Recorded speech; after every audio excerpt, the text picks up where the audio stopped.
So let me ask you this. Are you actually tired from life? Or um, are you maybe just tired of thinking?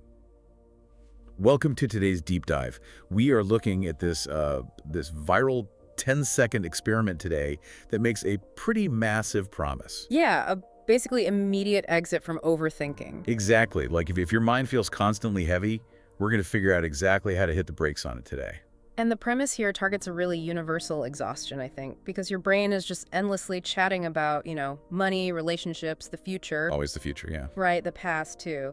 And mostly you don't even register the hum of it anymore because it is just so constant. I mean, I like to think of it exactly like that background refresh feature on your phone. Yeah. You aren't actively opening the anxiety app, but it's silently draining like 80% of your battery. Well, you just stare at the wall trying to sleep. Literally, yes. And the typical response to that mental battery drain is, well, trying to force the app to close, to exert this total, rigid control over the mind.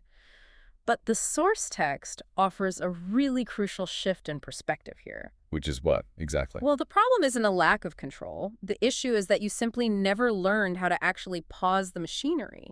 Okay, wait. But how do you pause a machine that absolutely refuses to turn off? Right, so you do it by starving it.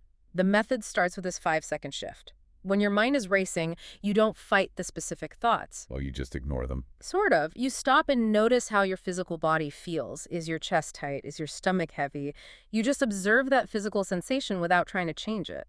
Okay, leaving thoughts on read sounds great in theory, but let's be real here.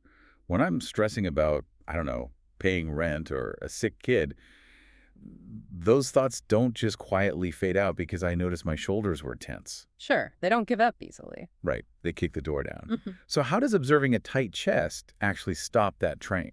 Because of the biological mechanism driving the train, thoughts rely on a feedback loop. When you react emotionally to a worry, your brain pumps out stress hormones. Like cortisol. Exactly, cortisol, adrenaline. Yeah. And that chemical rush just generates even more frantic thoughts. Oh, wow, so it literally feeds itself. It totally does.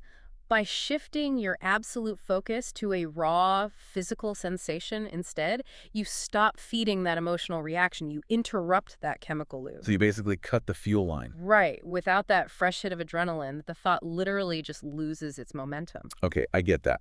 Yeah. So if doing that for 5 seconds starves a thought of its immediate momentum, what happens if we stretch that out a bit? And that brings us to the core 10-second experiment. The instructions are very deliberate here. You put your phone down, you close your eyes, take one slow breath, and for 10 seconds, just watch your thoughts. Let's just watch them. Yeah, literally just watch them. Don't stop them and don't chase them down the rabbit hole either. Just watch them appear.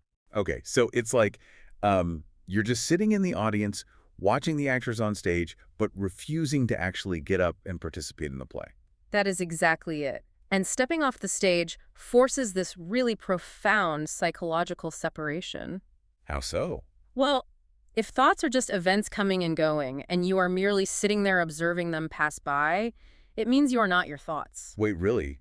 Just realizing that, that changes the entire nature of the friction in our heads. It relieves an immense amount of pressure, honestly, because the exhaustion doesn't come from the mechanical act of thinking. Right. It comes from the trap of believing that every single thought your brain produces is undeniably true and demands immediate action. So the second you observe them as, like, passing weather rather than absolute truth, the mind naturally slows down. It does. You realize you don't have to fight the current. You just step onto the riverbank. Which means the ultimate exit strategy when your mind feels like a sinking ship isn't to bail water faster. It's to just step off the boat. You just Right. pause and watch. Absolutely. So next time your brain tries to pull you into a spiral, remember, you've got the best exit line out there, and that is silence. But that does leave you with one final, pretty vital question to ponder. Oh, what's that? Well, if you're not your thoughts, and you are merely the silent observer watching them come and go, then who exactly is the you doing the watching?